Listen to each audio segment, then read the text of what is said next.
Hello, my name's Tom Chaplin from Master the Light Photography Workshops and Tours, and today I'm going to be showing you 5 quick tips to improve the efficiency of Photoshop. Okay, so let's hop straight into it. The first thing you're going to go to is on a Windows machine, you're going to go to Edit, Preferences, General. On a Mac, I believe it is going to the Photoshop CC button at the top, and then Preferences, General, and your menu will look exactly the same as it looks here. The first thing we're going to cover is on load up. So when you're loading up a document, you've got 2 choices you can make here to slightly speed up how Photoshop opens. The first thing you can do is disable the home screen. Now this is the home screen. If I move this away, this screen here is the home screen. If you want to turn that off, you can just tick it here and it will disable the home screen. And that just means it will load up with a blank canvas and it slightly increases the loading time of your Photoshop. The next thing you can also do is to use legacy new document interface, and that just means that when you go to create new here, if I were to close this and go to create new, you've got this big, this is the new version of the creating a new document layout. If you want to use the old one, you can just turn on the legacy option and it will switch back to the old one for you if you prefer that. And again, the older one is I think it's neater and it takes up a lot less room on your screen, but that's just an option I thought I would mention.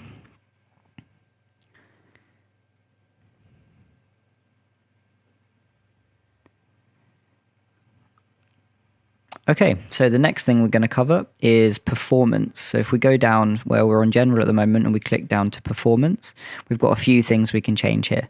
So the first thing we're going to adjust is memory usage. Now I've already adjusted mine, and I thoroughly recommend you adjust yours. And basically it decides, this slider here lets you decide how much RAM you're going to dedicate to the Photoshop as a program. So for me, I've got it set at 80%. I think naturally it's set at somewhere between 60 and 70%, depending on the amount of RAM your computer's got. I would recommend setting it to 80 if you plan on using other programs alongside Photoshop. So for me, I like to listen to YouTube videos or listen to music while I'm editing. So having it 80% is good because it leaves me 20% of my RAM to run my other programs. If you are just using Photoshop and nothing else, then you can push this all the way up to 90% and you'll get even more speed out of your program. Now you don't want it all the way to 100 because you need to allocate some space to graphics drivers, your graphics card, operating system, all those kinds of things that let the program actually work in the first place. So you can't set this to 100. It will let you, but you don't want to set it to 100. So I have mine at 80, and if you are just using the program, you can set it to 90 and you'll be absolutely fine. So that's a big thing to do. The next thing I suggest you look at doing is the graphics processor settings now here. So if you have a rather than an integrated graphics card, a dedicated graphics card like I do here, I've got a GeForce GTX 770. Just make sure that use graphic processor is ticked because it means Photoshop is going to use the video RAM that your graphics card has to help render changes within the program, to help load things, to help save things, as well as your computer's RAM. So it's just adding an extra performance boost to the program. The other thing to check for is if you go to advanced settings.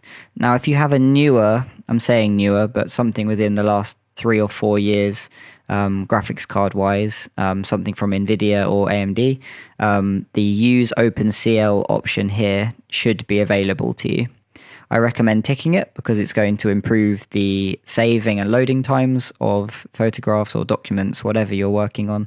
And it's a really valuable thing to have ticked, but that's only available on slightly newer graphics cards.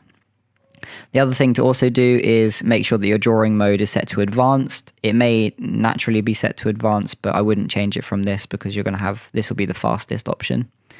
Now, at some point, this 30-bit display option is going to become good. It's still buggy. Adobe still announced that it's buggy and they don't recommend people use it. But it's something to look out for in the future because that will help speed up your load and edit and saving times on these things. But I wouldn't leave it ticked at the moment. Okay, and the last thing we're going to do in this box is the history and cache. And all we're going to look at is these things on the right. So this is what how I use Photoshop. I recommend you'd have these set for. So history states is with the history panel that you can bring up on the right hand side, brought up next to actions. You can decide how many states of history appear. So if I drag this all the way up, we can have 1,000 undo options basically within your history state. But for me, just having it about 50 is fine. Like I'm very rarely having to go over 50 states. And also by having more, it means it will store more saves within your cache, which again slows down the program. So it's finding a balance between how many save states you'd like to keep versus how much that slows down the program. Now, cache levels are something that's good to adjust. I have mine set to 4. I recommend you either have it set at 4 or 6. So if you have it set at 4, it means you're working with relatively large files. So what Photoshop classes a large file is something bigger than 100 megabytes. And often when you're editing in Photoshop, your file inevitably becomes bigger than 100 megabytes.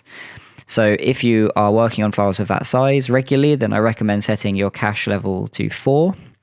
If you are regularly working on files that are way bigger than that, so you're working on files that have gigabytes rather than megabytes, then I recommend setting your cache level to 6. But I wouldn't ever there's no reason to go any higher than 6, and it will become quite inefficient to go higher than that. So either have it set at 4 or 6, depending on what you're using it for. And then cache tile size, I recommend you have it set at 1024K if you're a photographer. You can have it set to lower if you're just working with graphics because the files are smaller. But for photographs, I recommend having it at 1024K, and that will be absolutely fine. And the last thing we're going to cover in this video is scratch disks. So if we click here on scratch disks, it often takes a second to load it. There we go. So for me, I've got 5 hard drives. So this is showing the options I've got for scratch disks. Now, a scratch disk is a hard drive within your computer that will take some of the load from Photoshop as a program. So I've got 2 setups. I've got my C drive, which is where you can see a startup, which is where my operating system is stored. And then my E drive, which is my active sort of file editing drive. And the reason I've got these 2 as my scratch disks is because they're both SSDs. So they're solid state drives. So they're the fastest form of hard drive, or you can get an M2 SSD now, which is even faster than the ones I've got. But you want your fastest hard drives to be your scratch disks. The other thing that's important about this is to make sure you're leaving enough space across your scratch disks in order for Photoshop to work. So if you've only got one hard drive, like on my MacBook Pro, for example, I've just got one hard drive. And so my scratch disk option is only 1. I've only got one hard drive to choose from. I need to make sure that I'm leaving at least maybe 10 to 15 gigabytes of space on that drive in order for Photoshop to work, because Photoshop will take up some of that storage space whilst the program is running. When you close the program, you'll get that storage back. So it's not a permanent use, but it needs a temporary sort of overflow of a certain number of gigabytes. The recommended thing online is that whatever your file size is that you're working on in Photoshop, you need at least double that in storage space on your hard drive for Photoshop to run from. But I'd recommend leaving at least sort of 10 to 15 gigabytes on your scratch disk. That's why you can see the free space on my startup drive is only 7 gigs. That's why I've got my second SSD also as a scratch disk, which has far more space available. So that's all we're going to cover in this video. Thank you for watching. I hope it helps you speed up your Photoshop, and I'll see you next time.